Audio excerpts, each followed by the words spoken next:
नमस्कार, बहुत स्वागत है आपका न्यूज 18 के डिजिटल प्लेटफॉर्म पर। अमेरिकी राष्ट्रपति डोनाल्ड ट्रंप ने दावा यह किया है कि ईरान के साथ युद्ध खत्म करने वाला समझौता वीकेंड तक हो सकता है। हालांकि ईरान ने उनके दावों का खंडन करते हुए कहा कि अभी किसी डील पर अंतिम फैसला नहीं हुआ है।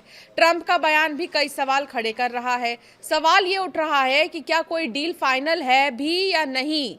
अमेरिकी राष्ट्रपति डोनाल्ड ट्रंप ने गुरुवार को दावा यह किया, अमेरिका और ईरान के बीच युद्ध खत्म हो गया है और इससे जुड़ा बड़ा समझौता लगभग तय हो चुका है। इस पर वीकेंड तक हस्ताक्षर हो सकते हैं। उन्होंने कहा, ईरान इस बात पर तैयार है कि वो कभी न्यूक्लियर बॉम्ब नहीं बनाएगा। लेकिन ट्रंप के इस ऐलान के कुछ ही घंटों बाद ईरान ने उनके दावों को ठंडा कर दिया। ईरान ने यह साफ कहा है कि किसी समझौते पर अभी अंतिम फैसला नहीं हुआ। ट्रंप ने व्हाइट हाउस में पत्रकारों से कहा, हमने ईरान के साथ युद्ध को लेकर शानदार समझौता कर लिया है। उन्होंने ये भी दावा किया है कि हॉर्मुज जल डमरू मध्य समझौते पर हस्ताक्षर होते ही फिर से पूरी तरह खुल जाएगा और उपराष्ट्रपति जेडी वेंस अमेरिका की ओर से समझौते पर साइन कर सकते हैं। राष्ट्रपति ट्रंप ने दावा यह किया है कि ईरान ने न सिर्फ परमाणु हथियार विकसित नहीं करने बल्कि उन्हें खरीदने से भी सहमति जो है जताई है। एक कार्यक्रम के दौरान समर्थकों से ट्रंप ने कहा कि सबसे बड़ी बात यह है कि ईरान के पास कोई परमाणु हथियार नहीं होगा, ना वो उन्हें बनाएगा ना खरीदेगा। ट्रंप के मुताबिक शुरुआती समझौते में सिर्फ परमाणु हथियार विकसित ना करने की बात थी। उन्होंने कहा, मैंने पूछा कि खरीदने का क्या होगा। उन्होंने कहा कि ये शामिल नहीं है। 2 दिन बाद वो इस पर भी सहमत हो गए। हमें वो सब मिल गया जो हम चाहते थे। ट्रंप ने फैसला तब लिया है जब कथित तौर पर वो ईरान पर फिर हमला करने जा रहे थे। लेकिन ईरान के विदेश मंत्रालय के प्रवक्ता इस्माइल बगाई ने ट्रंप के दावों का खंडन करते हुए कहा है कि बातचीत के कई हिस्से जरूर तैयार हो चुके हैं, लेकिन ईरान ने अभी किसी भी तरीके से समझौते पर अंतिम निर्णय नहीं लिया। उन्होंने कहा है कि तेहरान अपनी रेड लाइन से कोई समझौता नहीं करेगा। ट्रंप का बयान कई सवाल खड़े कर रहा है। एक तरफ उन्होंने कहा हमने समझौता कर लिया, दूसरी तरफ उन्होंने उसी समझौते को बहुत मजबूत लेकिन थोड़ा कंसेप्चुअल मेमोरेंडम ऑफ अंडरस्टैंडिंग बताया है, यानी डील पूरी तरह पक्की है या अभी सिर्फ सिद्धांत स्तर पर है।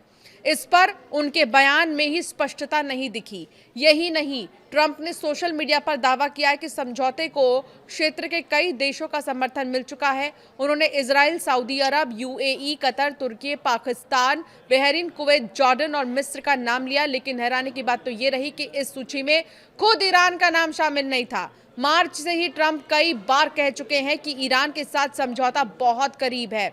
हालांकि इसी दौरान दोनों देशों के बीच हमले और जवाबी हमले जारी हैं। अप्रैल में घोषित युद्ध विराम भी कई बार टूटने की कगार पर पहुंच चुका है।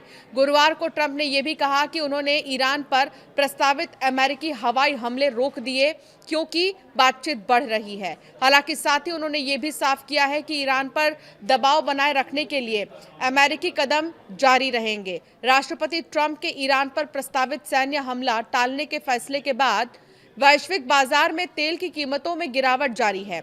शुक्रवार को ब्रेंट क्रूड $1.21 यानी कि 1.3% गिरकर लगभग $89 प्रति बैरल पर पहुंच गया। तो वहीं अमेरिकी WTI क्रूड $1.23 यानी 1.4% टूटकर $86.48 प्रति बैरल पर आ गया। साप्ताहिक आधार पर भी दोनों बेंचमार्क में गिरावट दर्ज की गई। ब्रेंट क्रूड 4.2% और WTI 4.4% नीचे रहा। लेबनान के विदेश मंत्री यूसुफ रागी ने फ्रांस के विदेश मंत्री जीन नोएल बारो से मुलाकात कर इजराइल हिजबुल्लाह संघर्ष को खत्म करने के प्रयासों पर चर्चा की है।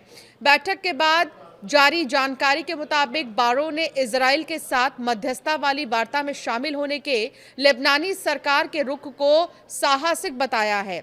रागी ने उम्मीद ये जताई है कि यह बातचीत युद्ध विराम और इजरायली सेना की पूरी वापसी का रास्ता खोलेगी। अब सवाल यह है कि असली अड़चन कहां आ रही है अमेरिका और ईरान के बीच। अमेरिका ये चाहता है कि ईरान परमाणु हथियार विकसित ना कर सके और अपने परमाणु कार्यक्रम पर सख्त सीमाएं स्वीकार करे।